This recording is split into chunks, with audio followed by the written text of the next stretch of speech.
본 방송에서 제공하는 투자 정보는 투자 판단에 대한 조언입니다. 방송에서 제공하는 주식의 가치, 가격 상승 및 가격 하락에 대해서는 방송사에서 보장하지 않습니다. 네, 오늘 주요 헤드라인 소식입니다. 오늘 코스피 지수는 2440선을 돌파하면서 6거래일째 사상 최고치 행진을 이어갔습니다. 코스닥 지수도 6거래일째 강세를 보이면서 종가 기준 연중 최고치를 또 기록했습니다. 오늘 코스피 시장에서 새 정부의 갑질 해소 정책으로 인해 가맹 사업을 직간접적으로 영위하고 있는 SPC 삼립과 BJF 리테일 주가가 크게 흔들리고 있다는 소식입니다. 문재인 정부가 4차 산업혁명 기술을 집중 육성키로 하면서 정보기술 분야 중소형주에 관심이 모아지고 있습니다. 따라서 올 초 코스피 대비 부진했던 코스닥 시장이 IT 관련주들의 주도로 키 맞추기에 나설지 주목되고 있다는 소식입니다. 문재인 정부가 전날 100대 국정과제로 신재생 에너지 활성화를 발표하자 풍력 에너지 관련주가 급등세를 보이고 있다는 소식입니다. 오늘 코스피 지수는 전일 대비 11.90포인트 오른 2441.84로 장을 마감했습니다. 코스닥 지수는 전일 대비 4.98포인트 상승한 676.51포인트에 거래를 마쳤습니다. 유가증권 시장에서는 외국인과 기관의 동반 순매수, 개인 홀로 순매도 이어갑니다. 코스닥 시장 역시 외국인과 기관 동반 순매수, 개인 홀로 순매도 이어갑니다.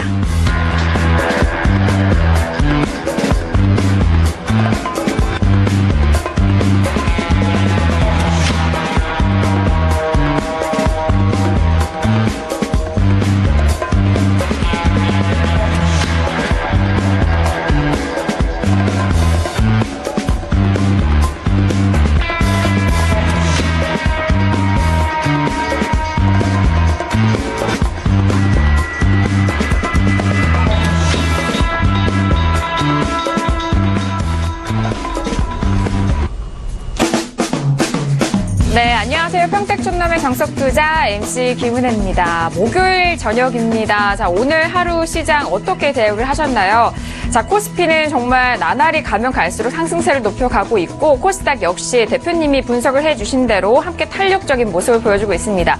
코스피 지수는 2440선까지 올라와줬고요. 코스닥 역시 676선까지 올라와주는 흐름입니다. 자, 이렇게 시장이 나날이 상승세를 높여가고 있는데 이 다음 거래일 대응은 어떻게 해야 될지 궁금하시죠? 저희와 지금부터 1시간 동안 함께 하시면서 평택신문 대표님의 탁월한 분석, 시장 분석을 함께 가져가시길 바라겠습니다. 자, 그리고 샵 0082번으로 여러분께서 가지고 계신 종목에 대한 상담도 대표님이 직접 해드리고 있습니다. 샵 0082번으로 문자도 많이 보내주시길 바라겠고요. 아울러 저희가 방송 중에 제공하는 정보는 전문가의 조언입니다. 투자 시 참고만 하시고요. 시청자 여러분들의 직접적인 판단으로 오늘도 현명한 투자하시길 바라겠습니다. 자, 그렇다면 오늘 저녁도 1시간 동안 함께해 주실 정호영 대표님을 바로 화면 통해서 소개합니다.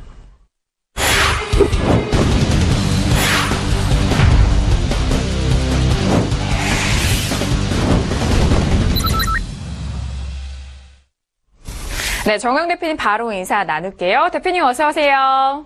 네, 안녕하세요. 네, 반갑습니다. 아, 대표님, 오늘 시장 보시면서, 좀 흐뭇한 마음도 드셨을 것 같고, 또 오늘 1시간 동안 시청자분들에게 어떤 내용을 전달하겠다, 그런 준비된 마음도 있었을 것 같은데, 오늘 시장은 어떻게 보셨나요? 상당히 기분 좋았어요. 네네. 제가 뉴스 보고 방송하지 않는 사람이라는 게 자꾸 증명이 되잖아요. 제가 5월 중순에 2600선 얘기했었잖아요. 근데 7월 7일에 노무라증권 딱 나왔죠. 그 다음에 제가 화요일 저녁에 역디커플링 가능성이 있다. 그리고 수요일 저녁 바로 어제였죠. 코스닥 강풍 얘기 나오니까 오늘 어떻게 나옵니까? 네, 코스닥 IT주가 이제 반등해서 키높이 맞출 가능성이 있다. 그런 뉴스 나오잖아요. 그러니까 제가 먼저 항상 얘기하잖아요. 저는 뉴스 보고 얘기하지 않다는 게 자꾸 증명이 되지 않습니까? 그래서 어쨌든 앞으로도 예측해드리겠고 재미있게 또 유익하게 많은 정보 전달해드리겠습니다. 네, 알겠습니다. 자, 그 어디에도 없는 평택촌놈 정용 대표님의 탁월한 분석과 종목 분석 알아볼 수 있는 저희 정석투자와 함께 해보시길 바라겠습니다. 자, 그렇다면 양시장에 대해서는 오늘 하루 어떻게 정리를 해주셨을지 바로 만나보도록 하겠습니다. 평택촌놈의 오늘장 한마디 바로 화면 통해서 확인합니다. 네, 평택촌놈의 오늘장 한마디입니다. 코스닥 광풍은 진행 중 바닥형 저평가주의 상승 시작이라고 정리해 주셨네요. 혹시 이번 주 처음으로 저희 방송과 함께 하셨던 분들이라면 월요일부터 만약에 방송을 들으셨다면은 나날이 하루하루가 지나면서 대표님의 말이 이렇게 전망이 맞아 떨어지는구나라고 느꼈을 것 같아요. 바로 오늘장에 한마디 풀어보도록 하겠습니다. 자, 대표님 오늘장 한마디 풀어주시죠. 네, 제가 최근에 추세나 준비로 매수사 있는 종목들이 전부 다 바닥형 저평가주였어요. 그래서 기다렸는데 하나씩 올라오더라고요. 그래서 네네. 전체적으로 이제 그런 흐름이다 볼 수 있겠고요. 그리고 이제 한 가지 그 적정 주가에 대해서 제가 말씀 좀 드릴게요. 최근에 제가 아는 주식 전문가들이 전화를 자주 해요. 그거 올려줘서 고맙다고요. 그래서 자기네들은 매일 로그인하고 하루에도 100개, 200개 본다는 얘기를 하더라고요. 근데 정작 개인 투자자들은 이거를 적정 주가 확인을 몇 개씩 밖에 안 해요. 왜? 자기 종목만 본다는 거죠. 답답한 거예요. 그래서 계속 이런 식으로 하면 이걸 계속 공개를 해야 되나 이런 고민을 하고 있습니다. 그래서 어쨌든 이번 주에 여러분들 좀 많이 보시기 바랍니다. 다음 주에 어떻게 될지 모르는데 이걸 꼭 말씀드리겠고요. 오늘은 좀 재밌는 얘기 하나 해드릴게요. 선진국과 중진국, 후진국의 차이점에 대해서 말씀드리겠습니다. 이거는 뭐 주식도 필요하겠지만 제가 비유를 위해서 쓴 건데 알아두시면 상적으로 좋습니다. 일단 두 가지가 있습니다. 국가의 수준에 따라서 국가적인 혜택이 있고요. 그 다음에 개인 부담이 있습니다. 국가적인 혜택의 대표적인 게 사회 인프라하고 국민복지예요. 아무래도 나라가 잘 살면 도로, 교통, 통신 이런 것들이 아주 좋잖아요, 그죠?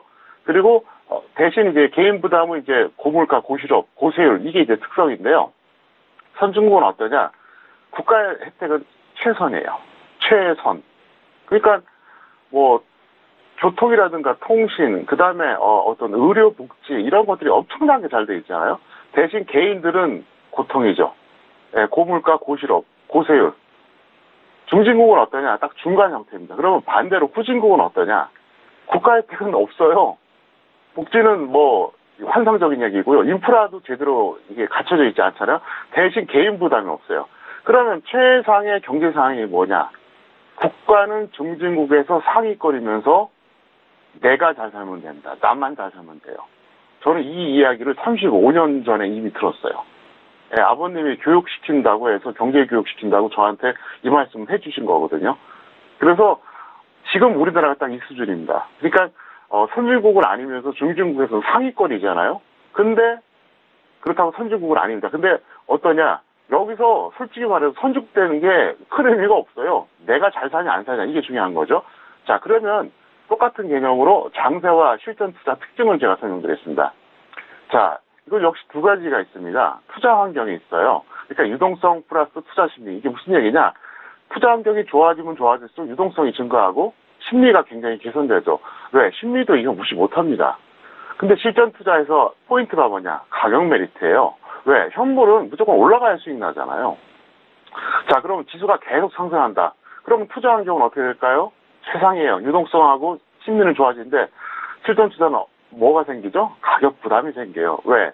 10,000원에서 30,000원 가면 부담스럽죠. 10,000원에서 30,000원 가기는 쉬워도 30,000원이 다시 거기서 3배인 90,000원 가기 굉장히 어렵거든요. 지수 박스권에서는 이제 중간 정도로 보면 되겠고요. 지수 하락세는 어떨까요? 투자 환경은 최하예요. 왜? 유동성이 좋을 리가 없죠. 그 다음에 투자 심리가 악화되어 있잖아요. 대신 아주 착한 가격입니다. 바닥 경력이 쭉 널려 있어요. 자, 그러면 최상의 시장 상황은 뭘까요? 지수는 박스권 상단 횡보하면서 내가 돈 버는 거예요. 무슨 얘기냐? 지금 장세부터는 여러분들이 코스피가 고점을 갱신했네 말았네 이거 별로 신경 쓸 필요 없어요. 의미가 없다고요. 그리고 가장 좋은 시나리오가 뭐냐? 여기서 코스피가 적당히 좀 더 가든 아니면 오늘이 고점이든 좀 밀렸다가 다시 반등 나왔다가 늘렸다가 이렇게 되면서 종목 장세 나오는 게 가장 좋은 거라는 겁니다. 그래서 코스피에 대해서는 이제 더 이상 여러분들이 지수 신경 쓰지 마시고 코스닥은 지수를 이제 신경을 써야 된다. 근데 어쨌든 앞으로 실속자를 차릴 수 있는 장세가 이제 점점 오고 있으니까 기대 많이 하셔도 될 것 같고요. 저도 평소보다 종목 분석에 더 심혈을 기울여서 제대로 또 그리고 여러분들 수익 낼 수 있는 그런 정보를 전달해 드리겠습니다. 네, 알겠습니다. 앞으로 올 장세는 종목별 장세가 기대가 되는 만큼 평택 촌놈 적정 주가를 꼭 활용을 하신다면은 더욱더 현명하고 유효한 그런 투자가 될 것 같습니다. 저희 서울경제 홈페이지 들어오셔서요. 평택 촌놈 적정 주가 눌러주시고 연결이 된다면은 그 부분에 대해서 매수하고 싶으신 종목이라든지 관심 있으신 종목에 대해서 검색을 하시면 적정 주가 나오니까요. 이 부분 꼭 잘 활용을 해보시길 바라겠습니다. 자, 이렇게 오늘장 한마디 함께 들어봤고요. 이어서 양시장 대해서 더욱더 상세하게 정리를 해보도록 하겠습니다. 자, 오늘 양시장 모두 상승세로 마감을 했는데 코스닥이 조금 더 살력이 조금 더 높습니다. 바로 대표님과 정리를 해보도록 하죠. 자, 대표님 양시장에 대해서 더욱더 상세하게 정리를 해볼까요? 네, 코스피 같은 경우에는 오늘 외국인하고 기관이 순매수 해줬습니다. 그리고 삼성전자 상승했어요. 가지 않은 게 이상한 거죠. 당연히 가는데 앞서서 말씀드렸지만 이제 별 의미가 없어요. 네, 코스피에는 메리트가 없고요. 이제 코스피 같은 경우 이제 그동안 잘 갔던 대형주들 슬슬 내려가는 것들이 벌써 나오고 있지 않습니까? 근데 코스닥은 오늘 코스피보다 높은 상승률이었고요. 저는 코스닥 광풍을 확신합니다. 그래서 오늘 5% 이상 상승 종목을 전체로 본다 그러면은 73개였습니다. 근데 코스피가 20개, 코스닥이 53개였고요. 오늘 코스닥 지수 잠깐 보시겠습니다. 보시면 오늘도 플러스가 나왔는데 연 4일 연속 그 양봉인데 놀라운 게 있습니다. 보세요. 오늘이 목요일인데 월, 화, 수, 목 4일이죠. 4일 동안 공통점이 뭔지 아십니까? 바로 갭상승의 양봉 나왔다는 거예요. 자, 이게 지수 차트로 보입니까? 제가 코스닥이라고 하고 보여주니까 그래 코스닥 지수구나 이렇게 아는 거지 차트만 보면 이건 완전 개별주예요. 저는 그래서 광풍을 확신한다는 겁니다. 그리고 종가 기준으로 고점이 바로 이 라인이었거든요. 이거를 돌파했습니다. 그러니까 직전 종가 기준 고점이 바로 이 라인이었어요. 어쨌든 뒤늦은 감은 좀 있지만 코스닥이 연중 최고가를 갱신했다는 거 의미가 있겠고요. 제가 계속 말씀드리잖아요. 저는 원래 코스닥 전문가로 시작을 했던 사람입니다. 2000년도부터. 올해가 이제 주식 전문가 18년째입니다. 그래서 코스닥 종목에 관한 거는 저는 정말로 자신 있는 사람이에요. 누구보다도. 그렇기 때문에 앞으로 제가 이 방송을 통해서 전달해드린 종목 상담이라든가 어떤 그 관심 종목 이런 것들 잘 보셨다가 여러분들이 많은 수익 내시기를 꼭 기대하겠습니다. 네, 알겠습니다. 코스피 시장에서는 외국인 쪽에서 수급이 다시 돌아온 것, 그리고 양시장 모두 외국인과 기관 쪽에서 수급이 들어왔다는 그 부분 좀 짚어드렸습니다. 그리고 삼성전자 또한 강보합권에서 마감을 하면서 우리 시장을 뒷받침해줬다는 그 부분까지 저희가 오늘 하루 시장에 정리를 해봤고요. 자, 이어서 중요한 내일장의 전망도 함께 해보도록 하겠습니다. 내일은 금요일이고요. 또 대표님이 직접 스튜디오에 나오셔서 여러분들의 종목 상담을 해드리고 또 꿀팁까지 얹어주시는 종목 클리닉 시간으로 진행될 예정입니다. 자, 대표님 내일 시장 금요일인데 이제 한 주간을 마무리하는 날입니다. 내일 시장은 어떻게 전망하시나요? 네, 삼성전자하고 그 대형주 지수가 이제 가장 중요하다 볼 수 있겠고요. 단기 조정 가능성은 있다 이렇게 보고 있습니다. 그리고 이제 코스닥은 더 이상 코스피의 종속 변수가 아닌 독립 변수가 됐다. 전 이렇게 설명드리고 싶어요. 최근에 코스닥이 더 강했잖아요. 그 독립 변수와 종속 변수의 차이점 여러분들이 잘 아실 겁니다. 독립 변수는 자체적으로 트렌드를 결정하는 거고요. 종속 변수는 어떻게 되는 거니까 따라가는 거죠. 기생하는 거죠.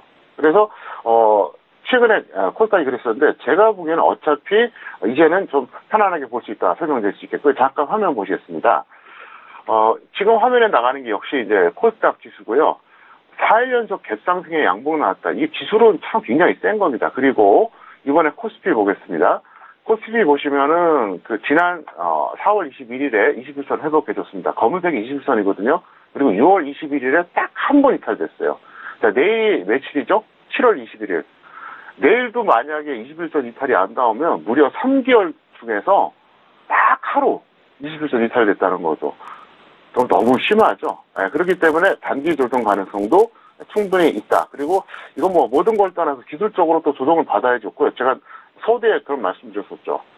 코스피 지수 계속 가는 것보다 적당히 그냥 위에서 그냥 추세 박스권 이루면서 종목 장세에 나오는 게 낫다. 그렇게 말씀드렸었잖아요. 그리고 오늘 좋은 거 하나 배우신 거예요. 국가가 선진국이 되는 것보다 국가는 중진국에서 최상위권의 국가가 되면서 내가 잘 사는 게 중요한 겁니다. 선진국 되면 지금 우리나라가 이미 나타나고 있지 않습니까? 잘 아시죠? 고물가, 고실업, 고세율 이미 나타나고 있어요. 선진국이 되면 이게 더 커진다고 보시면 됩니다. 그래서 어쨌든 주식시장도 지수, 그러니까 어떤 그로스 개념의 그 어떤 데이터 이런 건 별로 중요하지 않고 실적이 중요하니까 앞으로 여러분들이 코스닥만 집중해서 보셔도 충분히 수익이 가능하다. 이렇게 다시 한번 강조해드리겠습니다. 네, 알겠습니다. 앞으로 다가올 코스닥 이 종목별 장세에 대한 그런 부분도 설명을 도와드렸고요. 이제 코스닥 시장은 더 이상 코스피의 종속 변수가 아닌 홀로 움직일 수 있는 독립 변수가 될 가능성이 있다라는 시장 전망까지 정리 도와드렸습니다. 자, 이렇게 오늘장의 정리와 함께 내일장의 전망도 알아봤고요. 이어서 오늘의 주요 이슈와 공시 분석 사항 들어가 보도록 하죠. 먼저 화면 통해서 확인합니다. 네, 오늘의 주요 종목 이슈와 공시사항입니다. 먼저 첫 번째 이슈는요, 포스코가 올라왔습니다. 2분기 실적 발표를 앞두고 52주 신고가를 기록했다는 이슈입니다. 자, 이어서 다음 종목은요, 한푸가 올라왔는데요. 대통령 직속 4차 산업혁명위원회 설치 소식에 급등했다는 소식입니다. 자, 이어서 다음 종목은요, 제일홀딩스가 올라왔습니다. 공정위의 할인그룹 직권 조사 소식으로 약세 흐름 보여주고 있다라는 이슈입니다. 자, 오늘 주요 이슈와 공시 분석해보도록 하겠습니다. 먼저 첫 번째 이슈는 포스코가 올라왔습니다. 아무래도 2분기 실적 시즌인 만큼 이 예상치와 함께 실적 기대치까지 좀 반응을 받는 그런 기분인데요. 자, 포스코 같은 경우에는 2분기 실적 발표를 앞두고 52주 신고가를 기록하면서 자, 오늘은 3% 가까이 올라오면서 32만 7천 원에 마감이 됐습니다. 30만 원, 오늘 최고가는 32만 8천 원까지 가격대가 올라갔었네요. 자, 대표님 포스코 같은 경우에는 최근에 흐름이 좋습니다. 오늘장도 탄력적인데요. 대표님은 어떻게 보시나요? 네, 결국 유동성의 힘이라고 보시면 돼요. 제가 언젠가 그 말씀드렸었죠. 지수가 최소 6개월에서 많으면 뭐 2, 3년 하락 장세도 나오잖아요. 그때는 실적 호전주가 없는 줄 아십니까? 그때도 있어요. 근데 그때는 안 가요. 네, 주식의 가장 핵심이 뭐냐면 유동성이에요. 시장에 돈이 유입이 많이 돼야지 올라가거든요. 그러니까 유동성이 있는 상태에서 나름대로 모멘텀이 있으니까 올라간 건데, 제가 볼 때는 보유자는 단기 홀딩을 좀 더 지속해 주세요. 무슨 얘기냐? 여기서 딱 잘라주기는 아쉽고, 그렇다고 중기적으로 끌고 가기는 너무 그렇고요. 이 종목에 몰려있는 분들이 너무 많아요. 그래서 다음 주 정도 정리하시는 게 좋을 것 같고요. 그냥 미보유자는 제가 볼 때 지금 따라가는 건 아니라고 봅니다. 그래서 저는 이거를 관망해달라 설명 중인데, 잠깐 화면 보시겠습니다. 포스코 같은 경우에는 고점이 과거에 있었죠. 그러니까 2007년이었죠. 그 당시에 뭐 무지막지하게 갔었죠. 그때 75만 원까지 갔었다가 그리고 이제 최근에 그러니까 작년 초였죠. 그때 한 16만 원까지 떨어졌습니다. 떨어졌다 이제 겨우겨우 올라왔는데 제가 그 말씀드린 적이 있었죠. 이 종목을 55만 원에 잡으신 분이 그때 그러니까 4년 전이었죠. 5년 전이었구나. 2012년도에 그때 저한테 물어보시더라고요. 그때 서울경제TV 강연 끝나고 오셔서. 그래서 저한테 이걸 어떻게 해야 되냐 그래갖고, 일단 던지고 다른 걸 잡던가 쉬라고 했는데, 아마 제가 볼 때 느낌상 갖고 있으실 겁니다. 근데 제가 뭐라고 얘기했냐, 아마 5년 안에는 절대 힘들 거다 이렇게 얘기했어요. 근데 역시나 지금 내려가잖아요. 이번에 반등 나오는 게 제가 볼 땐 좋은 기회라고 봅니다. 그래서 일단 여기서 여러분들이 몰렸던 분들은 던지는 거 주력하고요. 신규 매수는 절대 반대한다. 분명히 말씀드리겠습니다. 네, 알겠습니다. 포스코 같은 경우에는 뭐 워낙 이전에 주가가 엄청 높았기 때문에 그 부분에 대해서 역사를 좀 말씀해 주셨는데, 자, 지금 보유자는 단기 홀딩에 대한 의견을 주셨고요. 미보유자는 계속해서 관망에 대한 의견까지 정리 도와드렸습니다. 자, 이어서 다음 이슈도 확인을 해보도록 하겠습니다. 한푸가 올라왔는데 이 대통령 직속 4차 산업혁명위원회 설치 소식에 급등을 했다라는 그런 뉴스가 올라왔습니다. 자, 한푸는 오늘장의 흐름 볼게요. 오늘 좀 급등을 했지만 오늘 장에는 좀 약세로 마감을 했는데 5,990원에 마감됐습니다. 오늘 하루 동안의 변동성이 있었던 것 같아요. 자, 한프 자체는 인공지능 기반 증성과 이 가상현실이죠. AR과 VR, 테마파크 건설을 추진하고 있다라는 그런 소식과 함께 이 소식이 탄력을 받은 것 같은데요. 자, 대표님, 한프 같은 경우에는 오늘 장 초반에는 강세 흐름이었으나 뭐 장 막판에는 음봉으로 마감을 했네요. 어떻게 보세요? 네, 오늘 그런 뉴스가 있었는데도 음봉 나왔다는 거, 그리고 최근에 윗꼬리가 길어지면서 고점 낮아지고 있다는 거, 별로 썩 그렇게 내키지가 않거든요. 그래서 보유자 매도하시고요. 미보유자는 관망하시기 바랍니다. 이건 차트 보여드리지 않고 그냥 이 정도만 끝내겠습니다. 네, 알겠습니다. 탄력적으로 재료가 발생을 했음에도 불구하고 오늘 하루 시장에 좀 약세를 보였습니다. 이 부분에 대해서는 보유자 매도 의견 주셨고요. 미보유자는 관망에 대한 의견까지 정리 도와드렸습니다. 자, 이어서 다음 이슈도 확인할게요. 제일홀딩스가 올라왔습니다. 제일홀딩스는 오늘 1%, 2% 가깝게 빠졌는데요. 18,200원에 마감이 됐습니다. 공정위의 할인그룹 직권조사 소식으로 약세 흐름으로 오늘 마감이 됐는데, 자, 대표님, 제일홀딩스 같은 경우에는 어떻게 이 주가에서 지금 주가에서는 어떻게 접근하는 게 좋을까요? 악재가 있는 건 분명히 맞아요. 근데 적정 주가 대비로 상당히 저평가되어 있거든요. 이게 제가 계산한 적정 주가가 99,200원입니다. 그러면 지금 어떻습니까? 5분의 1도 안 되죠. 그래서 보유자는 홀딩하시고요. 미보유자는 현재가에서 단기 매수하시면 될 것 같습니다. 네, 알겠습니다. 지금 뭐 악재 소식이긴 하지만 보유자에 대해서는 홀딩 의견 주셨고요. 미보유자는 현재가에서 단기 매수에 대한 부분을 말씀 도와드렸으니까요. 이 부분도 잘 참고해서 대응해 보시기 바라겠습니다. 자, 이렇게 오늘의 종목 이슈와 공시 분석해 봤고요. 이어서 오늘의 종목들 본격적으로 만나보도록 하겠습니다. 먼저 오늘의 우량주 화면 통해서 확인합니다. 네, 평택촌놈의 오늘의 우량주입니다. 첫 번째 종목은 대웅제약이 올라왔습니다. 두 번째 종목은 대한해운이 올라왔네요. 네, 오늘의 우량주 첫 번째 우량주는요, 대웅제약이 올라왔습니다. 최근에 제약바이오주에 대해서 다시 한번 대표님도 뭐 공략 업종이라든지 테마에 대한 부분도 짚어드리고 있는데, 자, 대웅제약은 코스피에 속해 있는 종목이기도 한데요. 오늘은 6% 가까이 올라왔습니다. 89,200원에 마감이 됐는데요. 6월 초에는 10만 원대를 웃돌았던 주가였습니다. 대표님, 대웅제약은 오늘 뭐 코스닥에 포함된 제약바이오주들도 좀 올랐는데 대웅제약 또 오늘 올랐네요. 어떻게 보시나요? 네, 대웅제약 같은 경우에는 사실 고평가가 별로 없어요. 거의 지금 비슷합니다. 대부분의 그 의약품들이 고평가된 것들이 많거든요. 특히 좋은 회사들이 더 그래요. 한때 한미약품이 엄청나게 날아갔을 때 적정 주가 대비 8배까지 갔습니다. 그런데 지금 이 종목은 뭐 적정 주가나 현재가나 뭐 그렇게 차이가 없어요. 그래서 이 종목은 상당히 좋게 보고 있고요. 보유자는 계속 홀딩하시는 게 좋을 것 같습니다. 그리고 미보유자는 21선 이하에서 매수하시는 게 좋습니다. 그리고 저는 이제 대웅제약에 대해서 상당히 그 사명에 대해서 좋게 생각합니다. 그 대웅이라는 글자가 이게 성명학적으로 보면 굉장히 좋거든요. 거기다 뜻도 뭡니까? 큰데 공문자니까 큰 곰이라는 뜻이거든요. 그 곰이 왜 대단한 줄 아세요? 인간은 평균 3kg 정도로 태어납니다. 그래서 70kg가 안 됩니다. 남녀 평균으로 치면. 그래서 한 20배에서 25배 사이 정도로 이제 그 몸무게가 성장하는데, 놀랍게도 곰은 평균 태어날 때 몸무게가 300g입니다. 놀랍죠? 300g. 인간의 10분의 1이에요. 근데 완전히 크면 어떻게 되죠? 150kg 됩니다. 우리 500배 성장합니다. 그래서 포유류 중에서 가장 그 성장의 그 폭이 높은 게 바로 곰이라고 그럽니다. 그래서 어쨌든 대웅제약은 기업 내용도 그렇고 이름도 그렇고 아주 마음에 들어요. 개인적으로. 그래서 저는 이 종목이 만약에 계속 조정받거나 언젠가 기어온다 그러면 직장인들은 매수해도 괜찮겠다 이런 생각이 들고요. 특히 이 종목 볼 때마다 제가 느끼는 건 뭐냐면 어쨌든 우량한 의약품 중에서는 비교적 이거는 고평가하고 거리가 멀다. 여러분들이 꼭 기억해 두시길 바라겠습니다.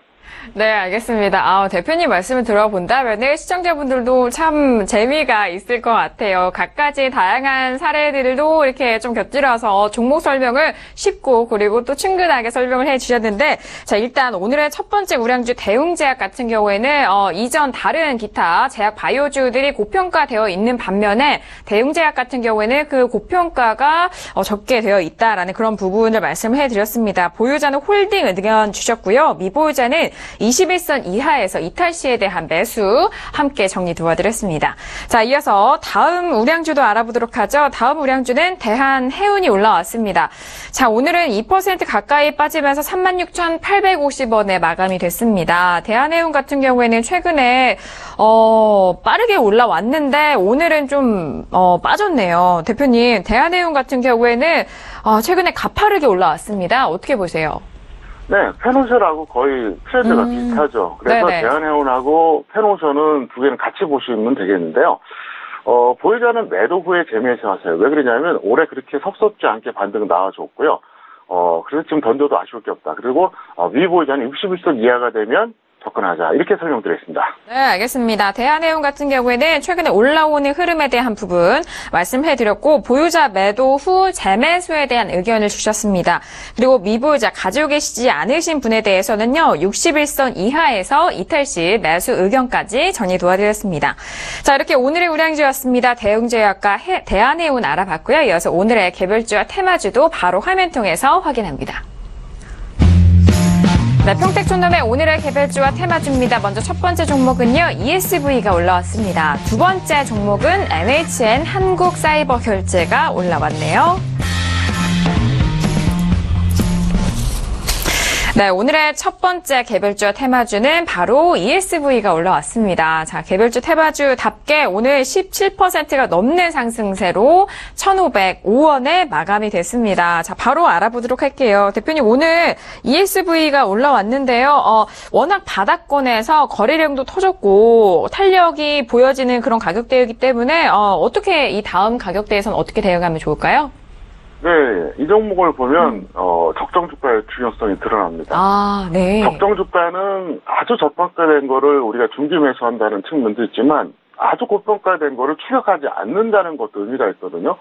자, 놀랍게도 이 종목은요, 적정 주가가 고작 300원이에요. 300원.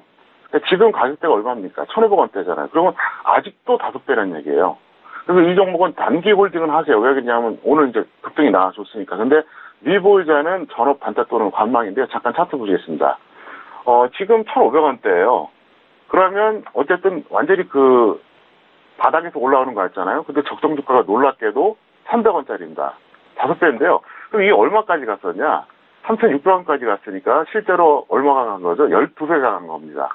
그러니까 적정 주가 괜히 보는 게 아니에요. 이렇게 한번 완전히 무너져 버리잖아요. 그렇기 때문에 예를 들어서 올해 장이 좋았다고는 합니다. 그런데 만약 이 종목을 이 구간에서 들어가신 분도 있을 거 아닙니까? 매매한 사람이 있으니까 저 가격이 형성됐을 거 아닙니까? 상식적으로. 그러면 자, 거기서 여기까지 떨어질 때 얼마나 빠졌겠습니까? 완전히 박살이 난 거죠. 뭐 이건 반토막 이상이 난 거예요. 쉽게 말해서. 그러니까 장은 분명히 좋은데 저 종목 들어가신 분들은 지금 완전히 죽을 맛일 거예요. 그래서 적정 주가를 보시라는 거예요. 예를 들어서 터무니없이 올라간 거는 하지 말라는 게 아닙니다. 단타나 단기 그리고 비중은 조금만 하라는 얘기입니다. 저 종목이 뭡니까? 차트상으로 기술적으로 아주 좋아 보니까 더 갈까 하고 아마도 두 번째 봉우리에서 들어가신 분들 분명히 있을 거예요. 바로 그래서 제가 자꾸 이 말씀 드리는 거니까 여러분들이 많이 참고해 주시길 바라겠고요. 제 적정 주가는 이 개인보다 주식 전문가가 더 많이 봐요. 이게 참 이상하게 되고 있어요, 지금. 그래서 부디 개인 투자자분들 꼭 많이 보시길 바랍니다. 네, 알겠습니다. ESV도 역시 4차 산업 수혜주로 좀 각광을 받고 있는 그런 종목이기도 합니다. 자, 여기 ESV를 분석을 하면서 평택촌놈 적정 주가가 빛을 발하는 순간이었습니다. 이 부분도 잘 참고를 해보시기 바라겠고요. 자, ESV 같은 경우에는 보유자 단기 홀딩 의견 주셨고요. 미보유자는 전업 단타 또는 관망에 대한 포지션까지 정리 도와드렸습니다. 자, 이어서 다음 개별주와 테마주 알아볼게요. NHN 한국사이버결제가 올라왔습니다. 자, 오늘장의 흐름을 볼까요? 오늘 10% 넘게 올라왔고요. 16,650원에 마감이 됐습니다. 작년 12월 초에 10,000원대에 머물렀던 주가가 지금 완만하게 올라와주는 그런 흐름인데요. 이 역시 전자결제, 전자화폐에 대한 강세가 좀 최근에 집중되어 있기 때문에 그 부분도 좀 집중을 받는 것 같은데, 대표님, NHN 한국사회보결제는 어떻게 보시나요? 네, 이 기업은 역시 이제 그 모기업 프리미엄이 있다고 볼 수 있습니다. 무슨 말이냐면 NHN 한국사회보결제 말고도 전자결제주는 많이 있죠. KG이니시스, KG모빌리언스, 다날. 근데 가장 이게 그 적정주가에서 억울하지가 않아요. 다른 것들은 상당히 저평가되어 있거든요. 이게 왜 그럼 탄력이 더 좋으냐? 결국은 이게 NHN 그룹이잖아요. 네, 그렇기 때문에 그래요. 그래서 그 어떤 그 메리트가 있다 볼 수 있겠고요. 이 종목은 이제 보유자 홀딩하시고 미보유자는 동종 테마주 중에서 다른 종목 접근하시기 바랍니다. 잠깐 타츠 보시겠습니다. 보시면 한국사회보결제가 있어요. 오늘 하고 이제 최근에 급등해졌죠. 근데 동종 테마주들은 생각보다 안 갔어요. 이게 이제 NHN 그룹이라고 하는 게 메리트가 있는데요. 예를 들어서 NHN 엔터테인먼트 잠깐 보시겠습니다. 다른 엔터주들, 그러니까 다른 게임주들이 별 볼 일 없을 때 이 종목은 이렇게 많이 갔어요. 제가 사실 이 종목에 대해서 한 45,000원 손해에서 계속 옛날부터 추천했었거든요. 근데 저도 이렇게까지 갈지 몰랐어요. 근데 왜 이렇게 가느냐? 모기업이 튼실하기 때문에 그래요. 그래서 여러분들이 코스닥 종목을 매매하실 때 예를 들어서 최대 주주가 어떤 이런 네이버 같은 이런 엄청난 회사인지 아닌지 개인인지 이런 걸 보시기 바랍니다. 왜? 거기에 따른 메리트가 분명히 있습니다. 분명히 있기 때문에 여러분들이 이제 그 한국사회보결제에 대해서는 그런 점을 더 염두에 두시는 게 낫겠고요. 그러면 나머지 종목들 KG이니시스, KG모빌리언스, 다날 이런 거 있잖아요. 여기서 여러분들이 적당히 눌림목 나올 때 그때 공략하시면 되겠습니다. 네, 알겠습니다. 지금 NHN 한국사회보결제 같은 경우에는 같은 동종 테마에 속한 종목에 대비해서 탄력이 좋았습니다. 보유자는 홀딩 의견 주셨고요. 미보유자는 다른 테마, 그러니까 같은 테마 안에서 다른 종목에 대한 부분을 살펴보자라는 그런 말씀까지 더해 주셨습니다. 자, 이렇게 오늘의 개별주와 테마주는 ESV와 NHN 한국사회보결제 알아봤는데요. 저희가 방송 중에서 제공하는 정보에 대한 부분은 투자 판단에 대한 조언입니다. 그리고 해당 주식의 가치와 수익률을 보장하지 않는다는 점 다시 한번 고지 도와드리도록 하겠습니다. 자, 이어서 만나볼 코너에 대해서는요. 대표님이 추천한 종목에 대해서 직접 사례 분석을 해드리는 코너입니다. 자, 오늘은 어떤 종목을 꼽아주셨을까요? 자, 오늘은요. 코나이를 꼽아주셨어요. 코나이 같은 경우에는 최근에 말씀드렸던 종목 같은데, 자, 코나이 오늘장의 흐름도 확인합니다. 오늘은 6% 넘게 상승하면서 1,700원에 마감이 됐네요. 자, 대표님, 코나이 같은 경우에는요, 최근에 추천해주신 종목이어서 많이들 기억을 하실 것 같아요. 네, 이 종목은 제가 정확하게 7월 7일하고 10일, 날짜상으로는 좀 텀이 있어도 그게 이제 연 이틀이거든요, 거래일수로. 9,400원에서 정확하게 매수시켰습니다. 9,400원 매수기회가 있었고요. 금일 고가가 이제 1,850원인데 종가는 1,700원이었습니다. 그래서 대략 한 13, 14% 정도 평가이긴데요. 전업 중기로 추천했다는 게 이게 메리트입니다. 그리고 바로 이 종목은 제가 그 7월 강연에 또 두 종목을 추천해 드렸었는데 그 둘 중에 하나입니다. 하나는 제가 공개하지 않겠고요. 바로 이 종목을 10,000원 이하에서 잡을 기회가 충분히 있었거든요. 그래서 잡으신 분들은 아마 지금 굉장히 기분이 좋으실 거예요. 실전에서는 제가 9,400원에 추천했다 이렇게 말씀드릴 수 있겠고요. 이유가 있습니다. 세 가지가 있어요. 첫 번째, 상당히 낙폭이 과대합니다. 2015년 8월에 55,500원까지 갔던 게 2017년 7월, 그러니까 바로 이번 달입니다. 8,980원까지 떨어졌어요. 그러니까 9,000원이 깨진 거죠. 그러니까 무지막지하게 빠졌어요. 근데 저평가된 종목입니다. 그래서 이거를 여러분들이 적정주가 확인해 보시기 바라겠고요. 그 다음에 더 큰 이유가 뭐냐, 바로 제2의 인터플렉스 가능성 때문에 그래요. 적자 구간에서 저점을 찍어주는데 흑자 전환 시 급등한다. 이 패턴이거든요. 잠깐 보시겠습니다. 코나이 같은 경우에는 제가 이 방송을 통해서도 계속 괜찮다고 얘기를 많이 했어요. 실전에서 제가 이거 9,400원에 추천했습니다. 그러면 최근에 보면은 그래, 저점 매수한 거 맞네 이렇게 생각하시겠죠. 그 정도가 아닙니다. 보세요 한번. 최근에 보시면 엄청나게 지금 떨어진 상태로 추천한 거예요. 그래서 이 종목 같은 경우에는 제가 정확하게 말하면 저점을 기록한 다음에 살짝 올라올 때, 그러니까 여기서 추천한 겁니다. 그러니까 떨어지기 전에가 아니라. 그래서 이 종목은 실전에서 9,400원, 또 강연에 참석하셨던 분들은 10,000원 이하에서 잡을 기회가 충분히 있었어요. 어떤 경우든 수익입니다. 근데 이 종목은 무조건 중기예요. 그래서 이 종목에 대해서는 만약에 단기로 본다 그러면 최소 20%, 그리고 이제 중기로 본다 그러면 아무리 낮아도 50%까지 보시는 게 좋은데요. 왜 그러냐? 이 종목이 이렇게 많이 떨어지는 이유는 딱 하나입니다. 실적이 안 좋아서 그래요. 근데 제가 인터플렉스 다시 한번 설명드릴게요. 인터플렉스 같은 경우 이제 보시면은 제가 이제 여기 있습니다. 설명드리겠는데요. 인터플렉스가 올해 1사분기까지도 적자였어요. 놀랍게도. 올해 1사분기까지도. 근데 저점은 언제였냐? 작년 5월이었습니다. 그럼 무슨 얘기냐? 이 종목이 2015년, 2016년 내내 적자였어요. 그러니까 적자 구간으로 본다면 내내 적자였다는 거예요. 근데 저점은 여기서 찍어준 거예요. 그리고 나서 이제 흑자 전환되니까 지금 올라가잖아요. 코나이도 똑같을 수가 있다는 거죠. 지금 실적이 안 좋아서 주가가 많이 내려왔는데 여기서 저점 찍고 올라가기 시작하면 여기서 조금만 탄력을 보여준다. 그럼 적정주가 3만원짜리인데 겁날 게 없잖아요. 그러면 그냥 우리가 10,000원에서 20,000원만 간다 그래도 100% 아니니까. 그래서 코나이 같은 경우는 제가 언급해드렸는데 만약에 여기서 조정을 받으면 여러분들이 관심 가져도 충분할 것 같습니다. 네, 알겠습니다. 코나이 같은 경우에는 또 강연회에서도 말씀을 해드렸다라는 그런 부분과 함께 앞으로의 가망성에 대한 부분 그리고 중기적으로의 그런 전략까지 정리를 도와드렸습니다. 자, 이렇게 사례 분석 시간에는 이전에 추천해 주셨던 종목에 대한 부분을 이렇게 AS까지 함께 해주셔서 너무 좋은 것 같아요. 잘 참고를 해보시기 바라겠고요. 자, 이어서 내일의 전략도 알아보도록 하겠습니다. 먼저 내일장 공략 업종과 테마 화면 통해서 확인합니다. 네, 평택촌놈의 내일장 공략 업종과 테마입니다. 먼저 업종 확인할게요. 코스닥에서는 반도체, 플러스, IT 부품과 전기전자, 저평가 개별주에 집중을 해보자. 그리고 테마는요, 전자결제와 풍력, 조정 시의 매수, 그리고 상승 시에는 관망에 대한 전략 짜주셨습니다.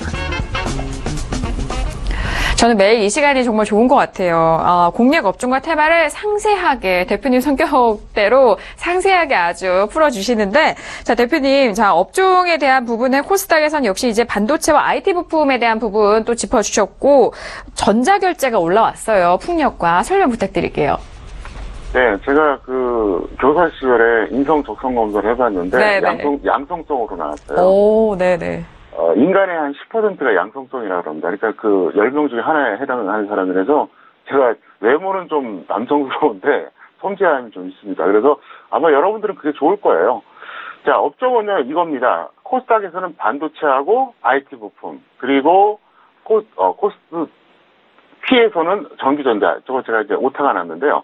어쨌든, 코스피 전기전자, 코스닥 반도체 플러스 IT 부품에서 저평가된 개별주를 골라보세요. 저는 최근에 작업에 들어갔어요. 그래서 이 중에서 여러분들이 저평가된 거 쭉 찾고 차트 보고 이러면 답이 나올 겁니다. 그리고 테마주는 전자결제 아까 얘기했었잖아요. 그 조정 받으면 들어갔어요. 풍력도 마찬가지예요. 조정 받으면 들어가고 안 받으면 내버려 두세요. 왜? 다른 테마 있잖아요. 그러니까 여러분들이 절대로 그 내동 매매하거나 추격하지 마세요. 얼마든지 종목 많이 치니까 편안하게 대응하시길 바라겠습니다. 네, 알겠습니다. 편안하게 대응을 해보자라는 그런 말씀을 더해 주셨는데 전자결제 풍력 같은 경우에는 조정 시 매수에 대한 부분 항상 기다리고 이 매수가에 대한 부분을 잘 말씀해 주시니까요. 그 부분 잘 참고해서 대응을 해보시길 바라겠습니다. 자, 이어서 선물 옵션 전략도 바로 화면 통해서 확인할게요. 네. 자, 선물 옵션에 대한 전략도 알려드리도록 하겠습니다. 추세는 계속해서 관망 이어가고 있습니다. 단타 전략도 확인할게요. 보합 기준으로 플러스 2포인트 이상에 대해서 매도, 그리고 마이너스 2포인트 이하에서는 매수에 대한 부분을 말씀 도와드렸습니다. 네, 오늘 선물에 대한 부분은요, 9월물 0.90포인트 상승한 320.95에 마감이 됐습니다. 대표님, 선물 옵션 전략도 설명 부탁드릴게요. 내일 그냥 박스권 매매하세요.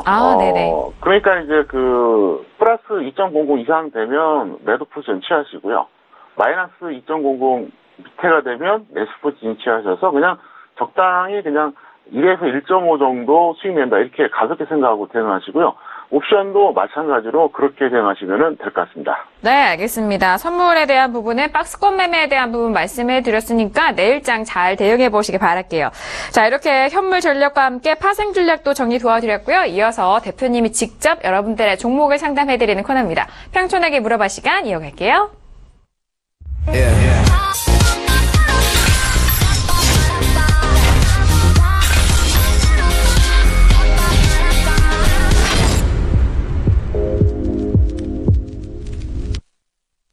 네, 이번 시간 평촌에게 물어봐 시간입니다. 샵 0082번으로 여러분께서 가지고 계신 종목과 그리고 궁금하신 점을 보내주신다면요. 대표님이 직접 여러분들의 고민 해결해드리도록 하겠습니다. 샵 0082번으로 보내주신 문자 오늘도 다양하게 도착을 했는데요. 바로 첫 번째 문자부터 확인해 보도록 하겠습니다.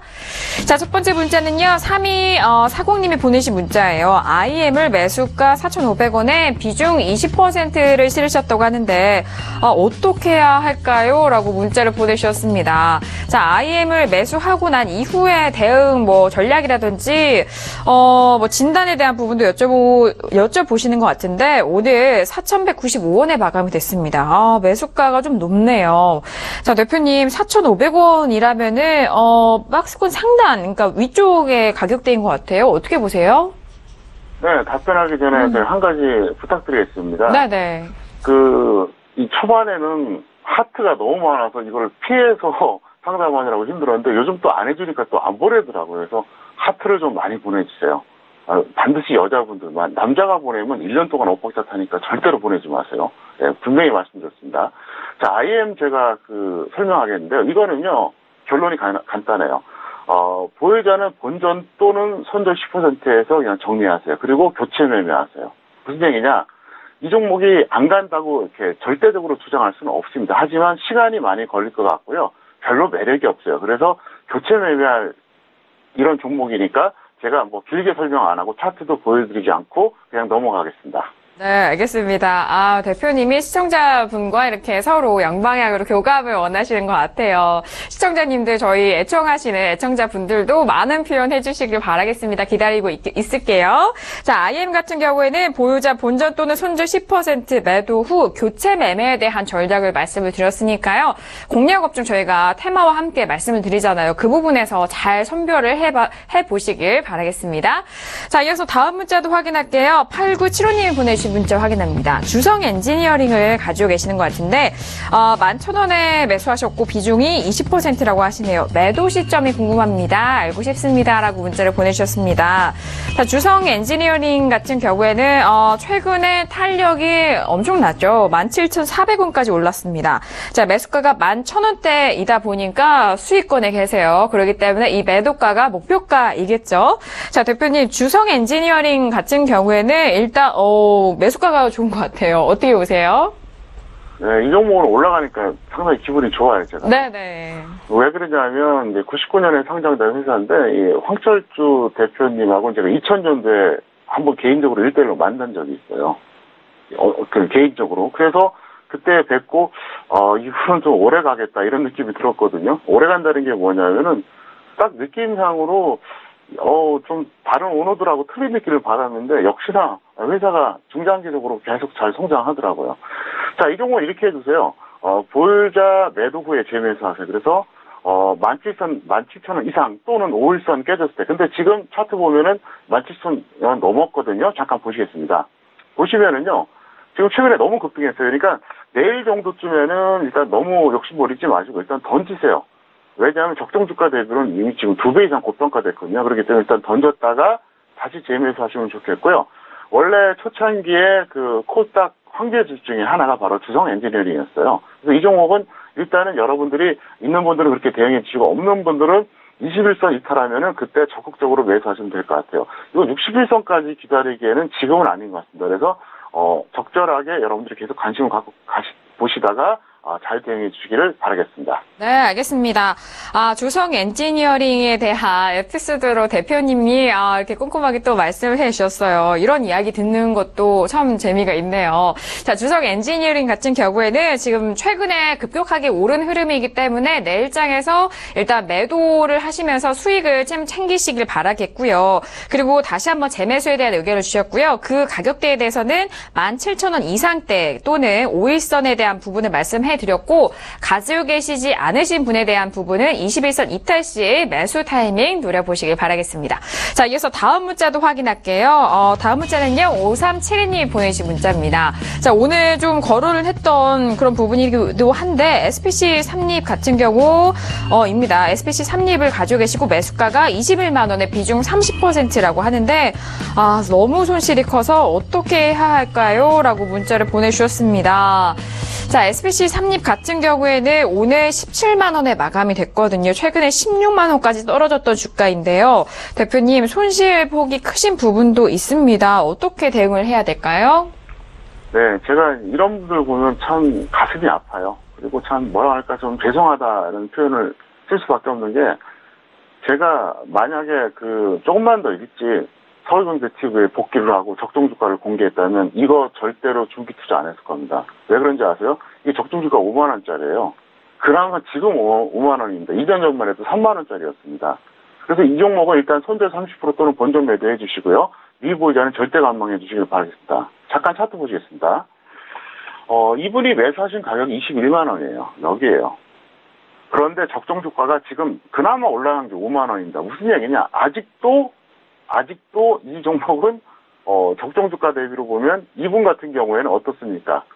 4배 이상 고평가된 가격에서 잡은 거예요. 그리고 2년 전에 무려 얼마가 갔냐? 40만 원이 넘었어요. 그때는 적정주가가 약 3만 원 좀 넘었거든요. 그러니까 그때 기준으로 본다 그러면 최소 10배에서 13배의 고평가된 종목이에요. 제가 계속 말씀드리잖아요.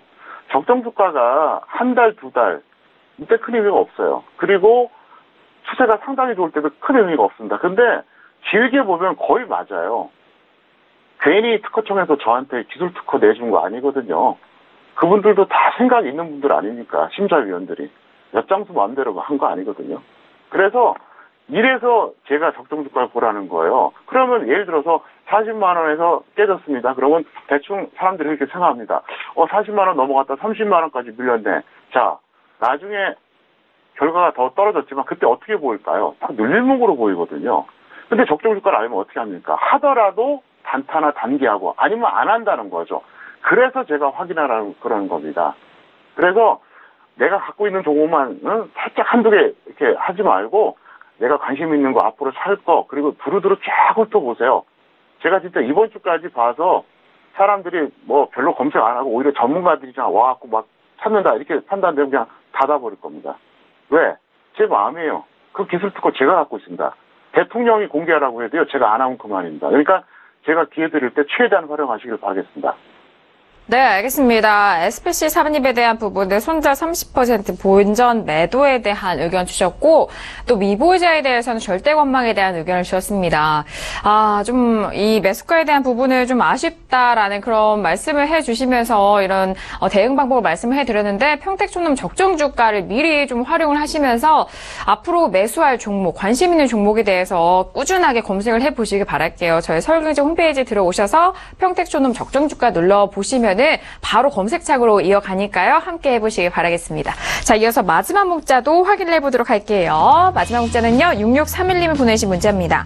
안녕하세요. 방송 매일 시청하고 있는 팬이랍니다. 네, 옵티론텍 매수가 8,500원에 비중 30%인데 진단 부탁드립니다. 라고 애청자님께서 보내주셨어요. 매일 방송 감사드립니다.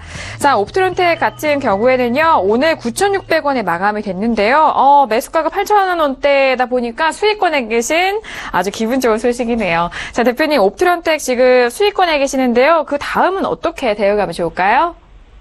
네, 글을 보면 참 신기해요. 제가 이제 전직 구옥에서 출신이라 그런지 이 문자 보낼 때 보거든요. 수익 나신 분들이 먼저 인사를 해요. 그리고 본론에 들어가고요. 손실 나신 분들은 본론부터 들어가더라고요. 이분도 안녕하세요 이렇게 하고 있잖아요. 매일 방송 시청한다. 왜? 수익 난 사람들은 틀려요. 그래서 여러분들도 참고하시기 바라겠고요. 자, 보유자는 본전 또는 30%에서 매도하시기 바랍니다. 그래서 밀리면은 본전에서 매도하고요. 아니면 어떻게 한다? 30% 시까지 기다려보자. 이렇게 설명드릴 수 있겠고요. 제가 볼 때는 어쨌든 미보유자는 61선 이하에서 접근하자. 이렇게 설명을 드리겠습니다. 네, 알겠습니다. 마지막 문자 기분 좋게 저희가 정리를 해드릴게요.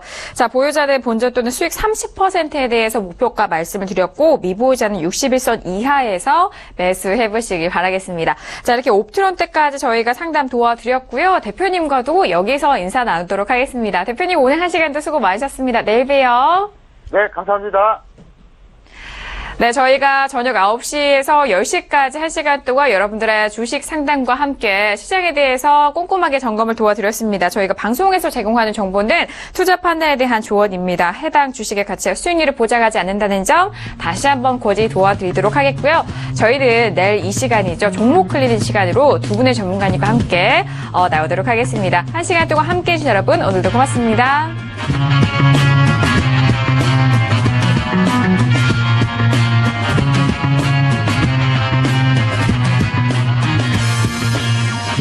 본 방송에서 제공하는 투자 정보는 투자 판단에 대한 조언입니다. 방송에서 제공하는 주식의 가치, 가격 상승 및 가격 하락에 대해서는 방송사에서 보장하지 않습니다.